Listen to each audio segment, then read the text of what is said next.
So picture this. It's 1998, you're taking a stroll through your local Circuit City, and you see this thing sitting on the shelf with a price tag of $200. So you say to yourself, I didn't know Microsoft was making phones now. And then you just go on about your day. Well, you would be like most people because the Microsoft cordless PC phone system was a flop when it came out, and it was quietly discontinued about a year later. But it's an interesting piece of Microsoft's history to look back on today because this was actually their very first phone. But it was also, not surprisingly, meant to be an accessory for your computer. You could hook this thing up and be able to place and receive calls, manage contacts, and listen to messages right from your Windows 95 or 98 installation. So today I figured we'd take a closer look at this thing and see why it didn't really have the success that Microsoft had probably hoped. Hello everybody and welcome back to another video. So I'll be honest, when I first saw this thing for sale on eBay a while back,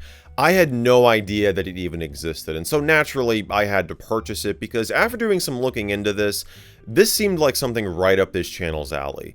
It's a hardware product from 90s Microsoft intended for a market that Microsoft wasn't in yet that only sold for about a year. And if you had purchased one of these things back then, this is what you would have received. So the box here goes into some more detail about the various features of it on the back. You've got some screenshots of the software, got a few text blurbs about some of the things you can do with it, and a comparison with this phone and other cordless phones and other, PC telephone software that was available at the time. Inside the box, you would have received a couple of things. Obviously, the handset itself. You also had the little docking cradle for charging the handset, and you had the base station for connecting this to your phone line as well as to your computer with this serial cable. Also included was, of course, the user's guide as well as a software disk for the Microsoft Call Manager program. Now, unfortunately, you can see here that the antennas on both the handset and the base station are a little bit damaged. On the handset here, it's just the plastic covering. That actually was in the box. You can see the one on the base station is actually just completely broken off. But everything still works, which is the most important thing. Now, of course, we're going to hook this up to the 98 PC in a minute here, but it's worth noting that you could use this phone without it being connected to a computer at all, but you would just lose most of the functionality, and this thing would basically function like any other 900 MHz cordless phone at the time. You could pretty much just place and receive calls from the handset here. So it really wouldn't make sense to purchase this whatsoever unless you intended to hook it up to a Windows 9X machine. Though you've probably noticed that we are missing the software disk, and I actually thought I wasn't going to be able to make this video at all because it wasn't included in the box, and I scoured the internet for hours trying to find an ISO. I looked at the Internet Archive, I looked at Beta Archive, I tried to find just an old download link from any old site that, happened to still be up to the software, and I came back with nothing. So I actually thought this was going to be a case of lost media because of how, obscure this thing sort of is. I mean, it wasn't sold for very long. I figured that, it might have just, the software might just be lost. But I decided to make a post to my community tab and on Twitter just to see if anybody out there might have an ISO. And sure enough, a couple days later, somebody got in touch with me, an anonymous viewer, who was able to provide me with an ISO and scans of the physical disk itself. So I got to give a huge thank you to him because otherwise I literally would not be able to make this video. And he also asked me to archive it on his behalf, so I've done that. The link will be down below if anybody else happens to have one of these phones and, well, can't really do anything with it. But yeah, that's everything you would have gotten in the box, so let's go ahead and hook this thing up to my Windows 98 computer and see how it works with the software. Alright, so we've got the phone all hooked up and ready to go, and we're going to jump in to the Microsoft Call Manager software. Now, Microsoft Voice is another piece of software that gets installed when you run through the setup wizard, but we're going to take a look at it later. This is actually like a standalone thing, but it does provide some functionality that goes with Call Manager, but this is the main software. So it's a pretty simple interface to navigate. You've got messages, phone, address book, mailbox setup, and call history, and there's also some options and things to modify as well. Now, obviously, to use this phone, you have to hook it up to a landline, which I don't have, so I'm actually using one of these X-Link Bluetooth boxes that I discovered by watching an LGR video recently. He did one on the Mac phone, which is this cool, kind of bizarre phone that would mount on the side of an old Macintosh. And he mentioned that he used one of these to demonstrate the phone, and these things are pretty freaking cool. What you do is just hook up your cell phone to it through Bluetooth, and then you're able to plug in a landline and make calls from the landline through your cell phone. It's no different than like hooking your phone up to your car or another Bluetooth handset and making calls from it. So I'll have these linked down below. They have a couple different models. This is the base one. So before we place a call, let's go ahead and take a brief look at the address book. Now this does utilize just the regular Windows address book that comes with Windows, but you can manage your contacts and everything from within the Call Manager program itself. So we can add new contacts. It brings up this big old contact card with like a billion different entries. Of course, the main important thing is the name and the home and business phone number, which you can add in these tabs here. And you can also, if you double click on a contact, you'll get their card here. You can right click to place a call or set up a private greeting, a custom announcement, change their caller priority, or just delete them. So why don't we go and place a call to Gordon Freeman? Why not? We'll see if he answers. So when you place a call, you get a little notification down here. It tells you who you're calling, and then you can actually go to the tab here in the program to get controls and everything. Looks like the line's busy. Alright, so we'll hang up. So these are just a bunch of telephone company test numbers that are pretty cool just to call. Like we can call this one here. We'll go ahead and call the home one for GLaDOS there. And they're just like pre-recorded messages that'll play through. We're sorry. All circuits are busy now. Will you please try your call again later? Sure thing. So we'll go ahead and hang up the call. And you'll also get that pop-up if you were to place a call from the handset itself. So even just pressing the call button actually will, down there in the system tray, you see you get that little icon that lets you know there's an active call. And of course here in the Call Manager program itself, you get the active call icon there, and you can't actually mess with any of the dial controls from the computer since you started the call from the handset. So I'm going to go ahead and dial a number here. And when I do that, you see down here at the bottom, we get an active call notification. And I can also hit speaker and click yes to sort of transfer the call to the computer. The number you dialed is not in service. And it works vice versa as well. You could start a call from your computer and then pick it up on the handset if you want to walk around your house. And that's why the ideal setup for this is, having this phone in your kitchen or in your living room or somewhere else in the house. It's not necessary at all to have it in the same room as the computer. In fact, it kind of defeats the purpose of it, I think. Now, when you receive a call, it will ring through both the handset and the computer speakers, but you are able to customize where you'll be hearing messages that are being left by the caller. So if you go into phone settings here under screen incoming calls, if you have both of these selected, you'll hear the message through both the speakers and the handset, but I'm going to actually just leave it on computer speakers. You've also got options for that call status window that comes up. You can choose if you just don't even want to show at all or show only when the call status changes. You've got caller ID settings, you've got answering settings. This is actually important when you're using this with one of these X-Link boxes, because you want to make sure that the Microsoft Call Manager answering machine picks up before your cell phone's voicemail does. So that's why I've got it set to 2 rings here for both no new messages and new messages.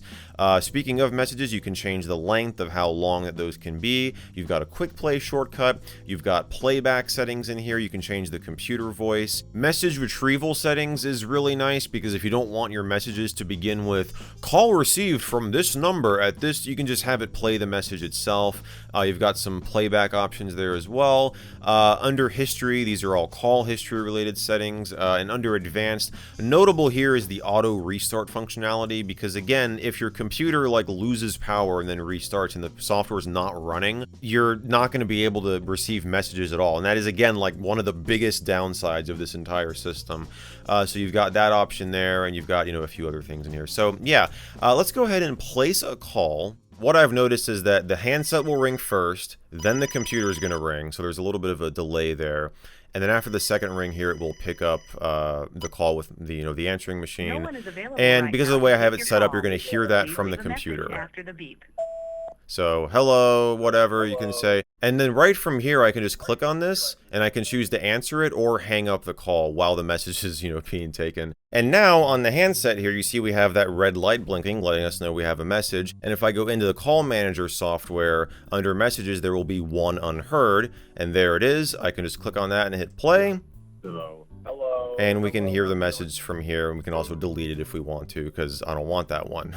And speaking of messages, under mailbox setup here is where you can customize your greeting. So right now it's that default one that we just heard. No one is available right now to... So you can double click on main greeting, you can record something, play it back. You can also add, multiple mailboxes if you want to. And right here we have some status indicators for do not disturb and the answering machine. And you can just straight up turn off the answering system if you don't want it to take messages at all. And do not disturb will just not ring when you get a call. You can also hit this button right here on the handset to turn it on as well. And now if I were to place a call, you will still get notified on the computer that you're receiving a call through that pop-up there. It's just not going to ring.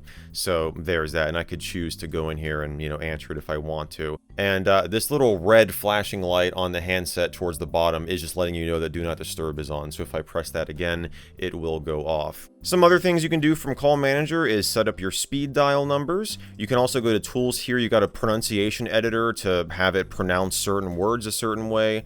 You can change connection settings. You've got dialing properties. And notably, whenever you bring up a properties panel for changing the dialing settings or the mailbox settings, you will get this notification that lets you know the answering system is temporarily suspended until you get out of this. So from here, you could, set up if you have like a dialing prefix you have to do to reach an outside line and, change your dialing location and all of that. And that brings us to one of the really neat parts of this whole system, and that is voice commands. So you can do voice commands from both the handset itself and on your computer. Again, pretty typical you've seen from this whole setup.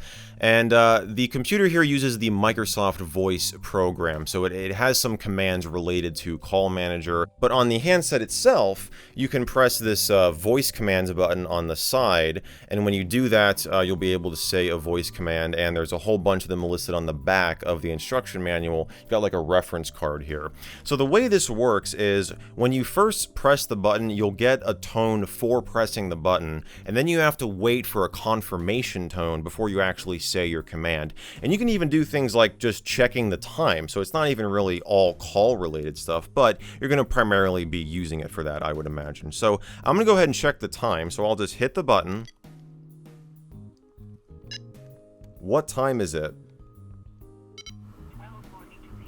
And I don't know how well you heard that there, but it did read the time back to me, and it just pulls that from the computer. Now, to use the voice software on your PC, you can click on this icon down here, or you could also go into settings to set up a shortcut key here. I've just used the delete key on the number pad, and then when you hold that down, it'll start listening for a command, which it's not going to understand anything that I'm saying. So I'm just going to hold this down and say, what can I say?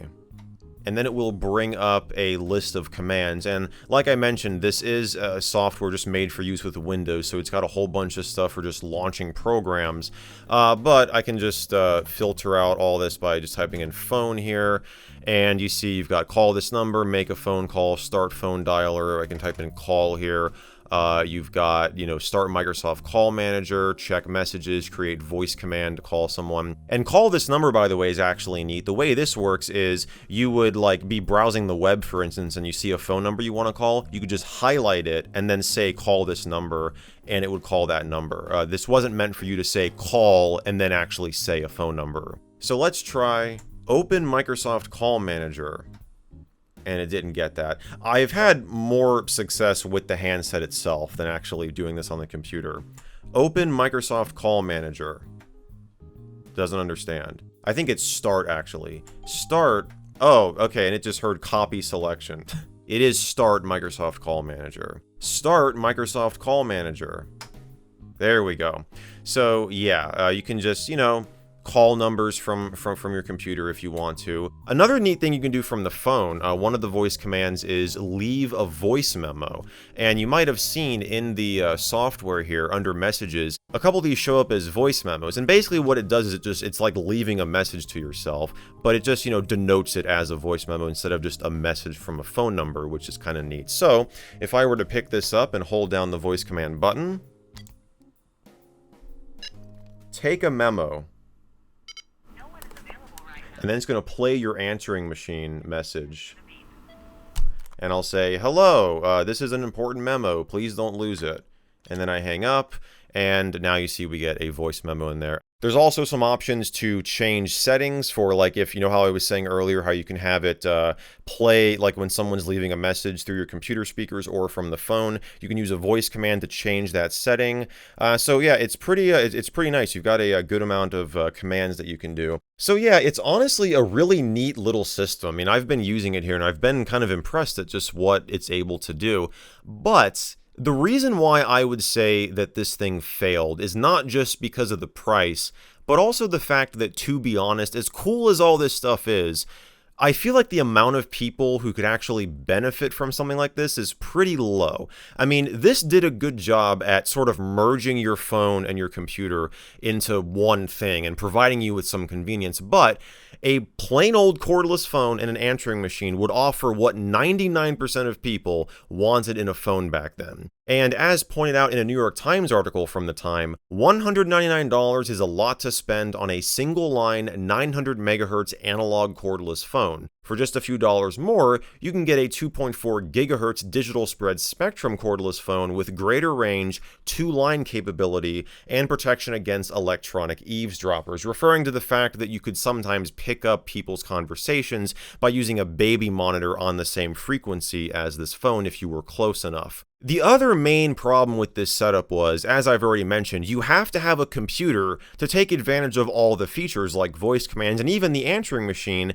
and caller ID. And referring to that Times article again, less than 45% of people had a computer back then. On top of that, it had to be a Windows 95 or 98 PC, and you had to keep it on all the time. Otherwise, this would just function like any old basic landline. So the tech press at the time gave it like a lukewarm response at best. I mean, some were initially optimistic, like this November 1998 article from PC Mag, which calls it sophisticated, and also praised it for being a USB device, which it wasn't. They did correct this in a later issue, but they also did point out the phone's very relevant limitations. Now, Microsoft tried cutting the price to $159 by May of 1999, and were even giving it away with certain small business releases of Microsoft Office, which is actually kind of ironic because the call manager software doesn't work with Windows NT. But none of that did much to help sales, so I really think this is just another case of like a first-generation tech product that's actually kind of cool but needs a lot of improvements and a larger price cut to appeal to most people, and that's why Microsoft quietly pulled the plug on it about a year later. But yeah, there you have it. That is Microsoft's short-lived attempt at making a cordless home phone back in the late 90s. I hope you all enjoyed this video. If you did, be sure to give it a thumbs up, get subscribed, maybe consider becoming a patron or a channel member to get early access to these videos before anybody else. But either way, I just want to thank you all so much for watching, and I will see you in the next video.